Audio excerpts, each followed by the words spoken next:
Hi everyone, welcome to our channel mining technical. आज के इस वीडियो में हम लोग बात करने वाले हैं नॉइज़ इन माइंस के बारे में। बेसिकली ये कंटेंट जो है वो second class manager certificate exam and first class manager certificate exam के लिए इंपॉर्टेंट है। और ये जो नॉइज़ इन माइंस हम लोग डिस्कस करेंगे वो DGMS के सर्कुलर्स के अकॉर्डिंग डिस्कस करेंगे। यहाँ पे कोई भी अननेसेसरी बात जो कि अनरिलेवेंट हो एग्जामिनेशन से डिस्कस नहीं करेंगे। जो आपको समझने के लिए जरूरी है वो उसको यहाँ पे कवर किया जाएगा। तो चलिए बात कर लेते हैं आज के इस सेशन की। तो सबसे पहले यहाँ पे मैं बताना चाहूँगा कि आज के इस वीडियो में मैं दो कंटेंट को डिस्कस करने वाला हूँ। इस वीडियो में फर्स्ट है नॉइज़ स्टैंडर्ड्स जो कि DGMS सर्कुलर से बताए गए हैं, और इससे रिलेटेड एक न्यूमेरिकल्स भी हम लोग जानेंगे, उसके कॉन्सेप्ट्स क्या होते हैं और कैसे आप नॉइज़ से आने वाले न्यूमेरिकल्स को सॉल्व ईजिली कर सकेंगे, इसके बारे में भी हम लोग बात करने वाले हैं। चलिए आगे बढ़ने से पहले यहाँ पे मैं बताना चाहूँगा कि हमारे माइनिंग टेक्निकल ऐप पे ऑफर चल रहा है। आप यूज कर सकते हैं कूपन कोड लोरी 500 और अवेल कर सकते हैं 500 रुपीज़ का डिस्काउंट ऑन सेलेक्टेड कोर्सेज, जैसे कि mega crash course, CMR 2017, explosive and short firing, mine machinery, method of working etcetera. याद रहे कि ये जो ऑफर है वो 15 जनवरी 2021 तक ही वैलिड है। तो चलिए आगे बढ़ते हैं। सबसे पहले बात कर लेते हैं क्वेश्चंस की, ठीक है, जहाँ पर मैं आपको एक सवाल पूछ रहा हूँ जिसको आपको आंसर देना है कमेंट बॉक्स में। अगर आपको इसका आंसर पता है तो इस सवाल का जवाब मैं आपको इस वीडियो के एंड में दूंगा। सवाल ये है कि what should be the total noise, या फिर इसको बोल सकते हैं equivalent noise level if there are two different noise level of 48 decibel and 58 decibel exist. आपको बताना है कि इक्विवेलेंट नॉइज लेवल क्या होगा, टोटल नॉइज लेवल क्या होगा अगर दो डिफरेंट नॉइज लेवल हैं जिसकी नॉइज लेवल कितना है 48 डेसिबल एंड 58 डेसिबल। ऑप्शंस है 58 decibel, 61 decibel, 60 decibel and 59 decibel. आपको अगर आंसर पता है तो कमेंट बॉक्स में आप कमेंट करके बता सकते हैं। फिलहाल आगे बढ़ते हैं। सबसे पहले बात करते हैं नॉइज स्टैंडर्ड्स की, जो कि बेस्ड होगा DGMS सर्कुलर के ऊपर। तो यहाँ पे सबसे पहले बताया गया है वार्निंग लिमिट के बारे में। यह वह लिमिट होती है जिसके नीचे अगर साउंड लेवल होता है तो वहाँ पर आदमी को बहुत कम रिस्क है कि उसे हियरिंग इम्पेयरमेंट होगा। हियरिंग इम्पेयरमेंट यानी सुनने की शक्ति में कोई दोष आना है ना, इसको बोलते हैं हियरिंग इम्पेयरमेंट। तो उसमें कमी नहीं आएगी या फिर बहुत कम आने के चांसेस हैं अगर इस लिमिट के नीचे अगर साउंड लेवल है और आदमी काम करता है फॉर 8 आवर एक्सपोजर, ठीक है। तो ये हुआ वार्निंग लिमिट। डेंजर लिमिट क्या होता है? देखिए डेंजर लिमिट यहाँ पे मैं रेड कलर से डिनोट कर रहा हूँ, ये खतरे की सीमा है, ठीक है। वार्निंग लिमिट आपको पता है 85 डेसिबल है, डेंजर लिमिट 90 डेसिबल है। इसमें क्या है कि इस लिमिट के ऊपर अगर कोई आदमी अनप्रोटेक्टेड ईयर के साथ काम करता है तो उसे हियरिंग इम्पेयरमेंट हो सकता है, ठीक है। हियरिंग इम्पेयरमेंट हो सकता है या फिर डिफनेस, ठीक है, डिफनेस भी हो सकता है, ठीक है। तो ये हुआ डेंजर लिमिट के बारे में। ईयर प्रोटेक्शन के बारे में बताया गया नेक्स्ट, ठीक है। अगर साउंड लिमिट 115 डेसिबल या उससे ज़्यादा होता है तो कोई भी वर्कर को अलाउ नहीं करना है काम करने के लिए उस जगह में जहाँ पर 115 डेसिबल का साउंड हो या उससे ज़्यादा साउंड हो, जब तक कि उसके पास उचित ईयर प्रोटेक्शन ना हो, ठीक है। उचित प्रकार का ईयर प्रोटेक्शन होने पर ही आपको ऐसी जगह पे किसी वर्कर को काम करने देना है या जाने देना है जहाँ का साउंड लेवल 115 डेसिबल या उससे ज़्यादा है। तो ये हुआ ईयर प्रोटेक्शन जो कि आपको करना होगा 115 डेसिबल में। नेक्स्ट है use of personal protective equipment, यानी आपको पर्सनल प्रोटेक्टिव इक्विपमेंट का यूज करना है अगर single out burst of noise है, ठीक है, एक ही सिंगल बर्स्ट ऑफ नॉइज है, लेकिन उसका जो लेवल है वो अगर 130 डेसिबल से ज़्यादा है इम्पल्स के केस में और 120 डेसिबल से ज़्यादा है फास्ट के केस में, तो आपको पर्सनल प्रोटेक्टिव इक्विपमेंट का यूज करना पड़ेगा। अब यहाँ पे ये जान लेते हैं कि इम्पल्स और ये फास्ट, ये दो टर्म यहाँ पे आए हुए हैं तो इनका मतलब क्या है। वैसे तो एग्जामिनेशन में आपको पूछे नहीं जाएंगे, बट हो सकता है कि अगर आपसे इंटरव्यू में ये सवाल पूछा जाए तो वे पूछ सकते हैं कि इम्पल्स का मतलब क्या होता है और फास्ट का मतलब इस केस में क्या है। तो अगर बात करते हैं हम लोग इम्पल्स की एंड फास्ट की, तो ये एक तरह के टाइम वेटिंग्स हैं ऑफ साउंड। टाइम वेटिंग्स हैं किसके? साउंड के। इसके अलावा एक और होता है वह स्लो होता है। ये तीनों क्या है? साउंड के टाइम वेटिंग्स है।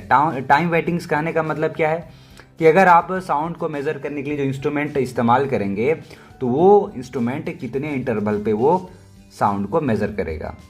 टाइम वेटिंग्स में जो समय होगा वो जितना कम समय होगा उतना ज़्यादा फ्लक्चुएशन को वो मेज़र कर सकता है, उतना ज़्यादा वेरिंग लेवल्स को वो क्विकली मेज़र कर सकता है। ठीक है, तो एक एक करके जान लेते हैं। रफली हम लोग जानेंगे कि इम्पल्स में कितना सेकंड में ये मेज़र करता है, फास्ट में कितना होता है, स्लो में कितना होता है। तो अगर हम लोग बात करते हैं फास्ट की केस, ठीक है, यहाँ पे मैं लिखता हूँ, अगर मैं फास्ट की बात करूँ, ठीक है, जहाँ कहीं भी फास्ट लिखा हुआ होगा तो इसका मतलब है कि अगर हम लोग साउंड मीटर या जो भी नॉइज़ लेवल का जो इंस्ट्रूमेंट उसको इस्तेमाल कर रहे हैं मेज़र करने के लिए, तो 125 मिली सेकेंड के अंतराल पे वो साउंड का जो लेवल है वो मेज़र करेगा। ठीक है, अगर मैं बात करता हूँ इम्पल्स की या फिर मैं बात करता हूँ स्लो की, चलिए स्लो की बात कर लेते हैं पहले। तो उस केस में ये हो जाता है टाइम 1000 मिली सेकेंड यानी 1 सेकेंड। ठीक है, यानी 1 सेकेंड में वो मेज़र करेगा। और अगर मैं बात करता हूँ इम्पल्स की, तो इम्पल्स आपको 35 मिली सेकेंड के इंटरवल में वो मेज़र करेगा। ठीक है, इम्पल्स बेसिकली फास्ट के 4 गुना कम टाइम पे ये मेज़र करता है, कम टाइम पे 4 गुना कम टाइम पे ये आपको मेज़र करता है। तो सबसे फास्टेस्ट कौन है?